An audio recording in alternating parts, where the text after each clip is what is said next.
부산 북구가 보궐선거에 출마한 한동훈 전 국민의힘 대표가 독재 정권의 공안검사 출신이죠.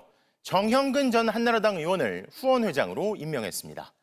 검찰과 안기부를 거치며 자신이 직접 고문까지 자행했다는 의혹을 받는 정 전 의원은 정치권에서 색깔론을 악용해온 대표적 인물이란 비판은 물론 돈봉투 수수 사건과 그 밖의 몇몇 논란으로도 비판을 받아온 인물인데요. 부산 북구에서 3선을 지낸 정형근 전 한나라당 의원. 부산 북구가 국회의원 재보궐선거에 무소속 출마한 한동훈 전 대표의 후원회장을 맡았습니다.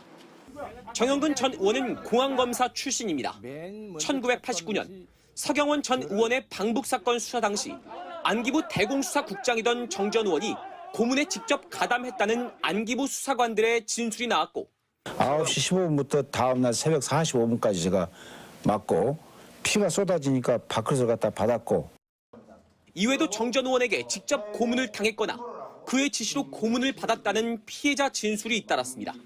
정형근 씨는 저한테 와서 고문을 지시하고 바로 크리스마스 이브가 왔거든요. 하지만 당시 정 전 의원은 이런 의혹들을 거친 어조로 부인했습니다. 쓸데없는 소리 하지 마라. 쓸데없는 소리. 알아보고 해. 정 전 의원은 김대중, 노무현 전 대통령을 향한 색깔론에 앞장섰고 무조건 없는 거 덤태기 씌우고 없는 사실 악의적으로 조작하는 거 이것이 바로 지리산 빨치산 수법입니다. 반면 지난 20대 대선에선 윤석열 당시 후보를 치켜 세웠습니다. 나라를 바로 세울 지도자가 바로 윤석열 후보라고 믿기에 법력권은 일체히 반발하고 나섰습니다. 본인들이 지난 윤석열 정권 어떻게 부역했고 어떻게 사건을 조작했는지 다시 한번 돌아보는 조국혁신당은 한동훈 후보의 선택이 처참한 퇴행이라고 지적했고 진보당은 내란 정국 당시 국민의힘이 백골단을 국회에 소환했던 것과 무엇이 다르냐고 따졌습니다. 이에 대해 한동훈 후보 측은 계엄에 반대하고 탄핵에 찬성한 정 전 의원의 정치적 지향점을 봐달라는 입장을 내놨습니다. 고문 기술자들, 쉽게 말해서 행동하는 대원들이 있고 그거를 지휘 감독하는 게 공안 검사들이 있지 않습니까? 그 이제 계보가 있잖아요. 김기춘, 정형근, 황교안 뭐 그런 계보들. 공안검사 계보. 공안검사 계보들. 근데 제가 이번에 놀란 게 한동훈 씨가 정형근 씨를 후원회장으로 임명했다 그래서 이건 또 뭔가 왜 공안검사의 대표격인 정형근 씨를 왜 자기 후원회장으로 한 건지, 그러니까 그 뭐랄까 이 기득권의 그 반민족 세력의 그 뿌리 깊은 그 카르텔은 계속 이어지고 있는 거 아니냐. 그러니까 아까 고문기술자가 서울에서 구청장을 3선이나 하고 신문 세탁하고 그래서 지금 대통령께서 이재명 대통령께서 당 대표 시절에 국가 폭력에 의한 인권 침해 범죄는 공소시효를 없애자. 그래서 거기에 희생당한 분들한테는 보상도 해드리고. 그렇습니다. 그다음에 거기에 가담한 사람들은 어쨌건 처벌을 받을 수 있도록 하자. 그래서 저희가 이제 그 법을 통과시켰잖아요. 반 국가적 인권 범죄에 대한 뭐 공소시효 배제 범죄를 이걸 윤석열이가 거부권 행사한 거 아닙니까? 근데 이걸 다시 하자는 또 말씀을 주셨기 때문에 그렇습니다. 그 4.3에 가서 하셨는데 또 이거는 꼭 통과를 시켜야 됩니다. 아유, 고맙습니다. 역사는 정말 바로 잡아야 됩니다. 정말 고맙습니다. 한동훈 후보가 이제 페이스북에 글을 올려가지고 후원회장을 이제 정했는데 그게 무려 이제 정형근이라는 사람입니다. 정형근이라는 사람은 검사 출신이고 예전에 안기부의 대공수사단장을 했습니다. 그래가지고 특히 이제 제가 오늘 아침에 CBS 이정주 기자, 정주영님하고도 잠깐 이야기를 했는데 호남에서는 정형근이라는 이름을 꼬마 때부터 들어요. 워낙 고문을 많이 해서 거기에 끌려가가지고 고문받은 사람들이 많아. 특히 호남 사람들이. 그래서 이제 우리 현대사에서 고문 이름에 생각나는 두 사람이 이근한하고 정형근이에요. 근데 이 양반이 이제 그럼 왜 후원회장으로 했을까? 이 사람이 그 부산 북구 예전에 북구하고 강서구하고 같이 있을 때 3선을 했어 여기서. 예전 이 사람이. 국회의원.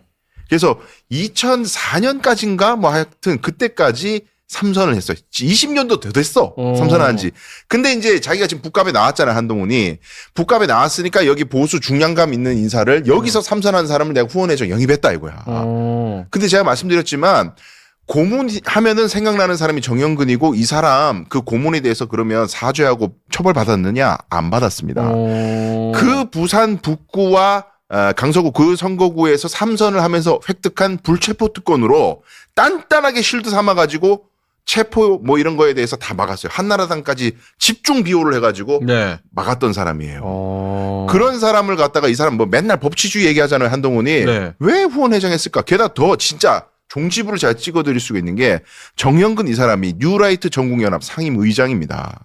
다 갖고 있어요. 공안, 와. 뉴라이트. 네. 뉴라이트 다 방탄. 아시죠? 다 아시잖아. 친일 뭐 다 아시죠? 근데 이 사람이 그러면 의원 재직 중에는 그러면 뭐 과거의 잘못을 뿌리치고 새로운 모습을 보여줬느냐 국회의원 할 때 색깔론에 그냥 일타였어. 일타. 공안검사 특.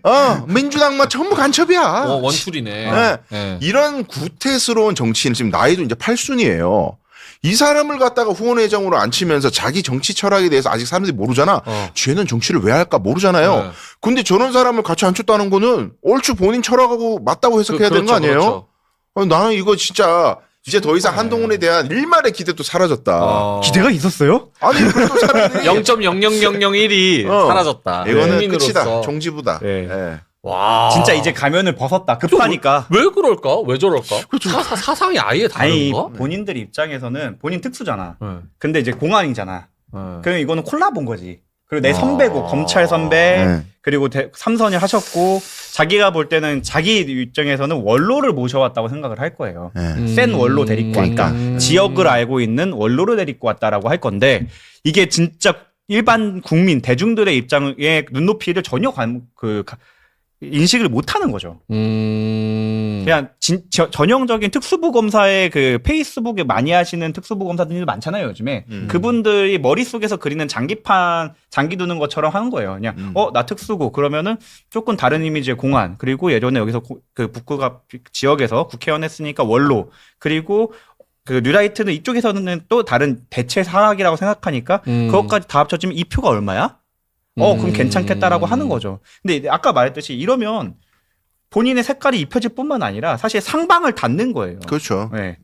약간 지금 저는 뉴스를 처음 들었거든요. 근데 약간 그런 거 정치공학적으로 그런 의식을 했을 수도 있겠다는 생각이 드는 게 한동훈이 그러니까 그냥 큰 틀에서 봤을 때 퉁쳐서 얘기했을 때 그러니까 극우 쪽에 윤어게인 쪽이 있고 한동훈은 그쪽에서 조금 더 중도로 옆으로 온 그렇죠, 거잖아요. 그러니까 윤어게인이랑 대척점에 있다고 치니까 그러면 윤어게인 쪽은 아니지만 어쨌든 굉장히 극보수에 가까운 사람들이 전형적으로 MB 느낌 나는 사람이 맞아요. 이명박이에요.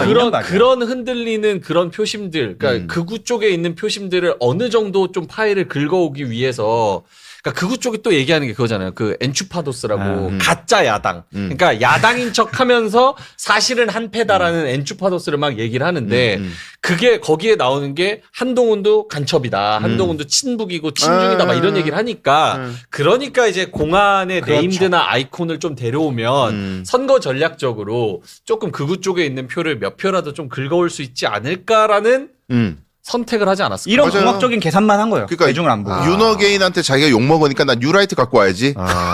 그러니까 이게 극우도 갈리는 게 그냥 태극기, 약간 정말 교회 베이스의 태극기인 사람들이 있고 MB 계열도 있잖아. 네. MB 계열은 이제 뉴라이트 그리고 약간 시장주의자, 극단적 시장주의, 말만 그 시장주의고 경쟁을 없애려는 사람들인데 그런 사람들을 갖고 오려고 하는 거고 검찰 내부도 검찰이 특수한 공안이랑 생각보다 경쟁 구도가 세요. 네. 그래서 그것도 한번 포섭을 하고 여러 가지 자기는 나름대로는 그 장기로 봤을 때 공학적으로 절묘한 한 수였다. 네, MB가 장동혁 단식할 때도 메시지 냈었단 말이야. 한동훈 품으라고. 근데 안 들었단 말이야. 장동혁이 그 말을. 근데 박근혜가 갔을 때는 단식 중단했잖아요. 또 계열이 달라요. 그쪽도. 그러니까 지금 이제 친박대 MB가 또 박치기 하고 있는 것 같아. 내가 봤을 때.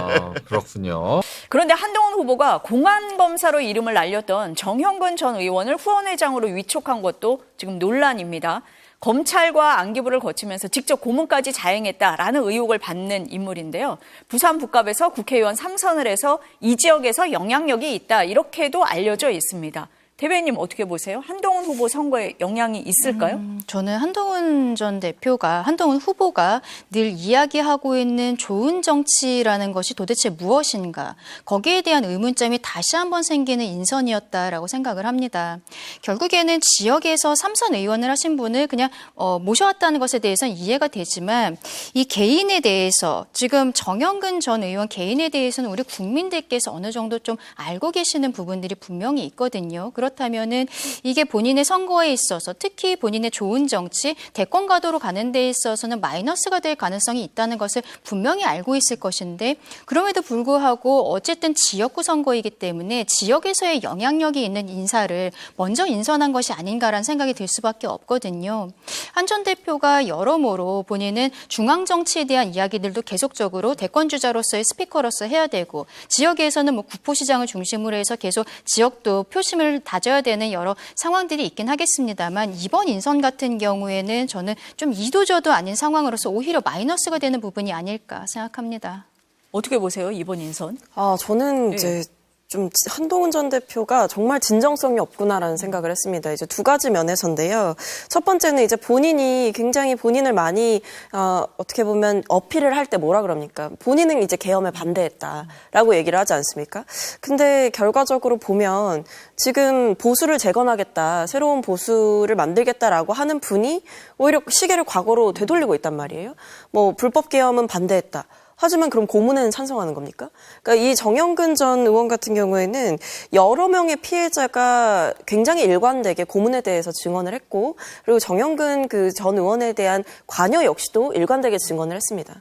뭐 본인은 억울하다라고 얘기를 했지만 사실 그것을 믿는 국민들은 없으실 것이라 생각이 되고, 어쨌든 이런 내용들을 한동훈 전 대표가 모르겠습니까? 저는 알 거라고 생각하는데도 사실 이제 본인의 이득을 위해서, 어떻게 보면 본인의 이득을 위해서 정의를 저버리는 선택을 하는 것을 봤을 때 저는 윤석열 전 대통령과 다르지 않은 행보를 보이고 있다라는 생각이 듭니다.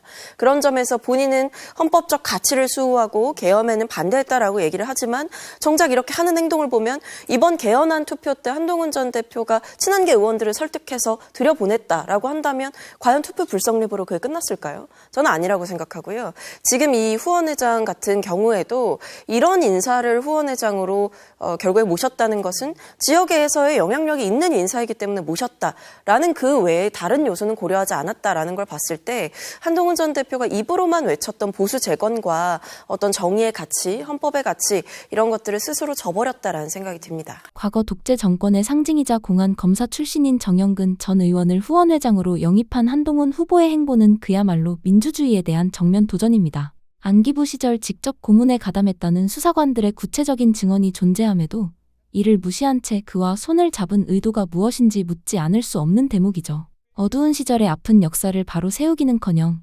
오히려 그 시절 인물을 민주주의에 꽂힌 선거판에 다시 불러들였다는 사실의 경악을 금치 못할 노릇입니다. 역사를 잊은 세력에게 미래가 없다는 말, 지금 상황에 이보다 더 어울리는 말이 있을까 싶네요. 지금은 우리의 앞날에 이런 오만한 정치가 반복되지 않도록 매서운 눈초리로 지켜봐야 할 때입니다. 구독과 좋아요는 역사를 거꾸로 돌리려는 무책임한 권력을 막아 세우는 큰 힘이 됩니다.